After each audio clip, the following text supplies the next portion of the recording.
Final Fantasy XV, last gasp of a jilted Japanese industry, shimmering exemplar of its towering erstwhile exploits, and a cautionary tale of cataclysmic proportions, receptacle of more unrealistic expectations than any given Asian schoolchild. As I opined in my Final Fantasy XV Savior or Reaper rant, I haven't seen stakes piled this high since the last time Sterling hit up Black Angus. But the Cliff's Notes are as follows. If Final Fantasy XV eats shit, so does Japan. Which, if their animated porn is any indication, might not be an unfamiliar posture for them. ふざける？好きな女のクソも食えずによくも愛してるなんて言えたもんだな。クソ！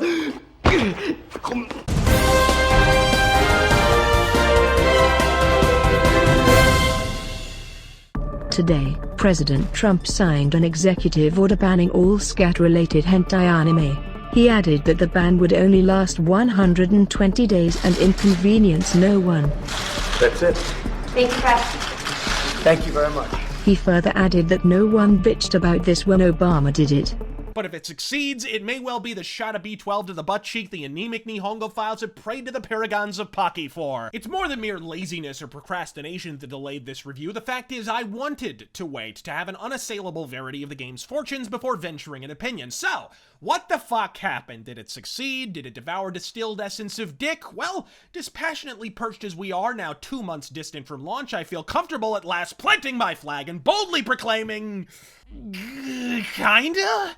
If worldwide sales are a viable metric, having surpassed its predecessor FF13 by 500,000 units, it would appear its messianic merits are resoundingly fucking affirmed. But there's a Rhodesian colossus of a catch, and its name is Japan. It ain't the US industry insensate in the ICU face fucking a feeding tube for the last 5 years. That's Japan. So how fares 15 on the island that Animu incest porn built, you ask? Oh, how does less than half that number sound? Jobbed of Japanese support, from its real-time hack and slashery to its transatlantic topography, FF15 represents the most transparent attempt yet to woo the Walmart land whales in the good old US of AR-15, which beggars the question. As alluring as Cindy's undulating udders are to the average male's ocular cortex, when precisely was the last time Squeenix sauntered into a 7-Eleven asshat? Take it from a native Nomura, if by some twisted conjunction of divine sadism you stumbled on one of the 5 remaining gas stations that still employ an actual attendant, and you have the dire misfortune of being in the blast radius when that belugal battle axe bends the fuck over, believe me, the last thing you're gonna want to do is strap on Sony VR and dive dick first into Varicose Valley. You'll see fewer veins on a Komodo dragon's dick sack. But it's more than the travails of a tanking Japanese industry FF15 flounders in the shadow of. Try the prolonged piss takes that were its predecessors. 12 with its half-assed open world wankfest. 13 with its maudlin mopery and T-square on a treadmill linearity. Trite but ultimately terminal venialities, it's Final Fantasy XV's thankless task to ameliorate by opening the game with a soul-crushingly linear car-pushing sequence flanked by invisible walls. While I can't believe it's not Zell and the Pompadouche recite the complete annotated history of asymmetrical tit-wanktopia from the Big Bang to that ass fucking afternoon. I thought you were gonna talk to Sheldon. Well, I did. Well, what'd he say? Well, he pointed out that he kind of sort of had a put up with you. Kinda sorta hadda? Well, I didn't agree with him. Well, you defended me, right? I tried, but... Hey, Noctis, if you're not too busy being named after a shitty Canadian metal festival, let me tell you about the time the Glompadoops and the Derpensteins vanquished the Dick Knobs at the Battle of our Writers a Lazy Cuntopolis. And was I the only one wondering as I ambled from one staid suburban location to the next, when we'd get to the Final Fantasy? Ah, nothing sells the freewheeling flights of Fantasia this series is known for quite like curling up in my Coleman foldable recliner to dine on piping hot texture popping while chatting away with Daisy Douche in my Samsung Galaxy S before sliding into my luxurious Audi R8 to go vanquish a fucking Ifrit. Hey, so long as you're licensing every whisper-singing folk rock fuckbagger of the Yellow Sun for your soundtrack, here's a song you can feature that actually fucking fits.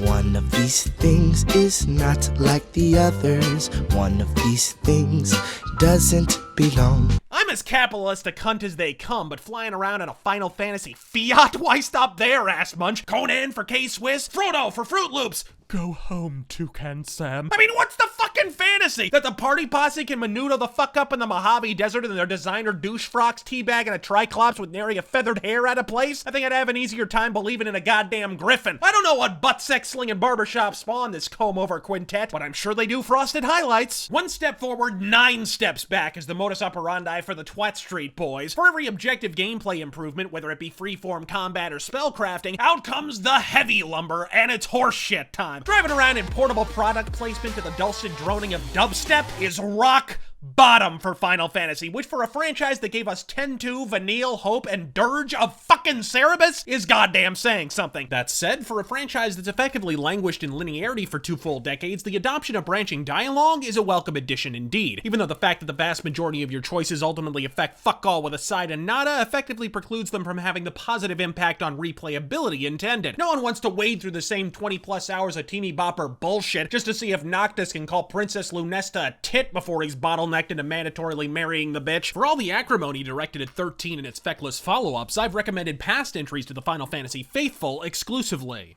Previously during the investigation.